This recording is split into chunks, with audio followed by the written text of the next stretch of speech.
Welcome to the Mischief. I'm Valen, and this is Embers. For those that remember last time, I gave you a peek into this up-and-coming mod.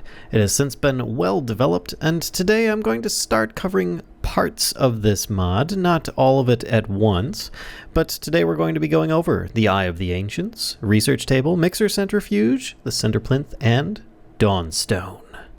So here we are in my little Embers world setup here, and if you haven't tried out this mod, I do highly recommend you give it a go. Even if you don't like the progression of it, it is very aesthetically pleasing.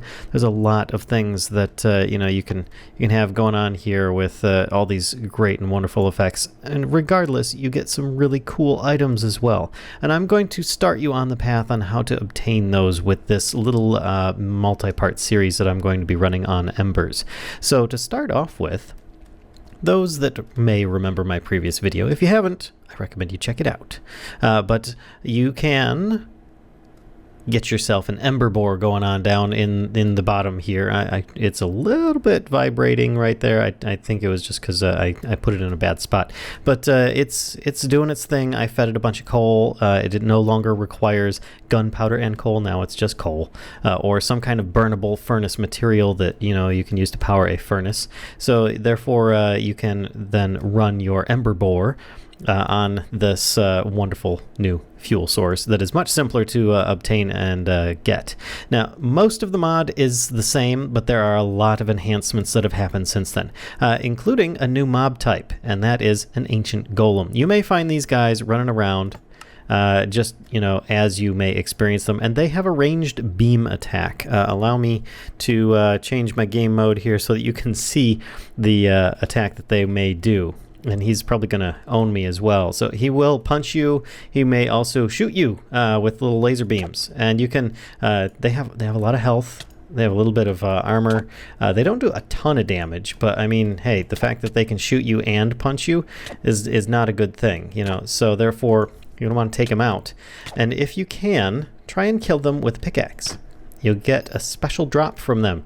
In this case, I got some core stone, which is great. In fact, let me get a little bit of food here. There we go, which is a very nice decorative stone. May have some other uses later on, but otherwise you get that. And if you kill him with a pick as opposed to some other weapon, you may get an Eye of the Ancients, which, oh, what was that? This is an awakened eye, the eye that you just stole and plucked from that ancient golem. In fact, if you are holding this and you hover it over most any of the Embers items, it will actually help you identify what they are. For example here, Caminite brick wall, a wall made out of arranged Caminite bricks. That's a very simple one, but let's go with something a little more interesting, a mechanical accessor. Hey, check this out. So it kind of speaks to you as sort of like an in-game manual, but a little bit more lore-ish. So therefore, it's not quite so unimmersive. It's a little bit more, kind of storytelling, and it can be very, very cool for finding out. The melter. You've got your ember activator. You've got all sorts of things, but it'll really only act to things in Ember, and not everything. I mean, you see here, I've got some ashen tile here, and it's not reacting at all. It's not going to react to everything, but it should react to most things, and that's really, really cool. Now, with that aside, you might wonder, well, what about things like, like a sword? Can I or a pick? Can I? Oh, it didn't seem to do much there. It didn't want to scan it. Well, that's where you're going to have to start building a little something here called a research table. Now, of course, as I was saying before, if you take iron pick or if you take any kind of pickaxe to an ancient golem, then you should be able to get the Eye of the Ancients here. But otherwise, you'll want to take that Eye of the Ancients and get another one. You're going to want two. One plus a little bit of wood, and you'll make yourself your research table. Now, the advantage here is that if you have something like this here, a mantle cartridge, see, I can throw it on the ground. It doesn't exactly, I can't right-click and place it in the world. Well, this allows you to examine things with your Eye of the Ancients by looking at the table, because I placed it in there. It then says, see here, mantle cartridge, which is really cool. It allows you to therefore inspect things that you would normally not be able to with the Eye of the Ancients, like a Dawnstone pickaxe, a pickaxe made out of Dawnstone alloy. Hey, that's really simple stuff. But you get the idea now. It's very handy. really cool. And if anything, you could use it as like a display table for you know, putting some really cool items, or you know, storing your favorite sword or armor or whatever in. You know, it's really cool in a decorative fashion as well, which I like quite a bit. Now let's move on to the next part here. We've done the research table in the Eye of the Ancients. Let's do the mixer centrifuge. Now, there are, of course, melters and so on. I've covered this in the previous video. Their functionality pretty much has stayed the same. You input the ember essence into the bottom, and you can either drop in the top or feed into the top sides any kind of ores or something like that in order to melt the materials into a molten version.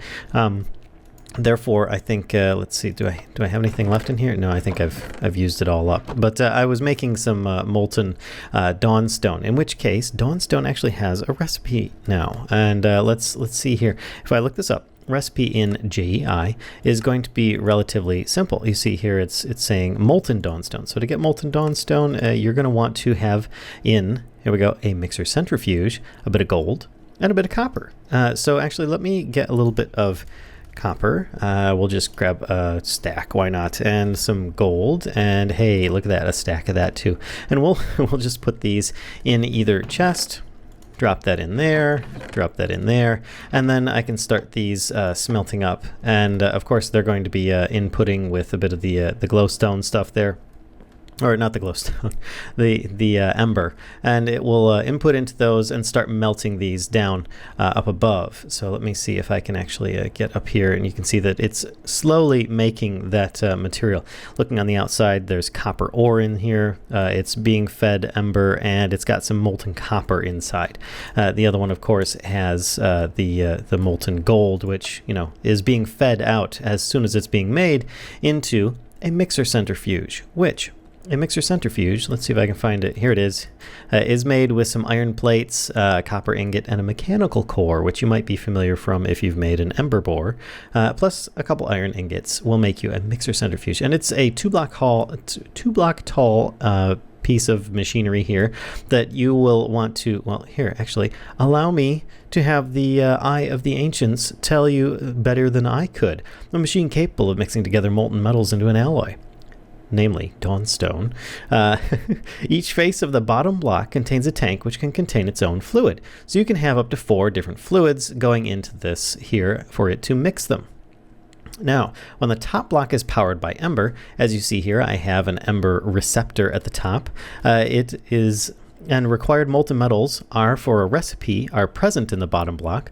Molten alloy will appear in the top block and can be pumped out using iron pipes and mechanical pipes. So basically, your input is the bottom, where the liquid's coming in. I now have gold and copper coming in both sides on the bottom. And therefore it is making, and of course the ember is being fed into the top via the ember receptor, which I think it's already full looking at the ember gauge that I put on there.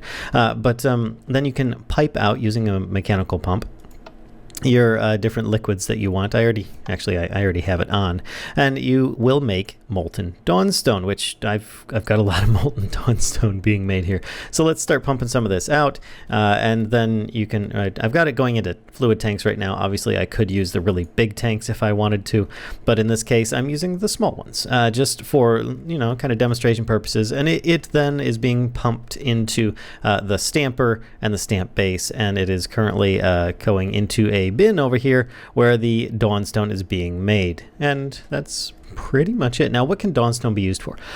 All the awesome stuff in the mod, more or less. So you're going to want a bunch of dawnstone. You need gold, you need copper, you're going to want it, because you can then get, you know, your dawnstone pickaxe and axe, shovel, swords, a hoe. Who doesn't want a blingy hoe? I mean, come on. Now, where do these tools and weapons lie? Well, let me compare with a diamond pickaxe versus a dawnstone pickaxe. Very minor difference. It's like a half an attack damage difference on just about any of the tools and weapons. So it's like between iron and diamond level, and it costs you copper and gold. Which copper is one of the most common things you could probably come across in most mods if they add it in. And gold, well, you know, gold is kind of mid-tier, kind of uncommon, but, you know, you get much better materials for it. Now, now that you know how to use the mixer centrifuge, you can also use it to make some more wonderful things later on, which I will be covering in a different bit by bit. Now, before I get into any of that, though, I'm going to cover one last thing before we go, and that's going to be the Cinder Plinth. Now, the Cinder Plinth, this here. Let me grab my little Eye of the Ancients, which is my handy dandy helper here. Is basically this here will, well, it will burn up anything that you put into it. First and foremost, I have it being fed Ember because, yes, there is a receptor on the back. I have them currently turned off because it's currently just, you know, a lot of particles in the way while I'm trying to show you guys this. I do have currently being pumped into the Cinder Plinth cobblestone. As you see here, turn that on. Cobblestone appears up top and it starts smoking. Now it already has ember in it. As you see here, it has a whole bunch of ember in it, in fact. And it is pumping the results of burning these items. You can put just about any item in there and it's going to try and burn it up. And it will then go into a bin. And I'm currently pumping out of that bin into another chest, just so you guys can see. But it creates ash piles. And what are ash piles used for? Well, they're used for making ashen stones and tiles, you know, some of these things that you see around here. But on top of that, they are used for making some other wonderful things. And that is like ashen fabric, which can be used to make some armors, among other things. Like these, but we're going to get into that in the future because that's more into the alchemizing stuff. But these are some of the new and wonderful things that you can start off with in Embers. You know, it's still kind of like getting mid-game at this point. You know, you're not totally end game yet, but there's plenty more to come, my friends. So don't worry, there will be more Embers coming your way soon. So I hope you guys enjoyed this video. If so, please be sure to give a like, subscribe, comment below, and as always, spread the mischief to others if you think they'll enjoy this content too. And until next time, folks, I'll see ya.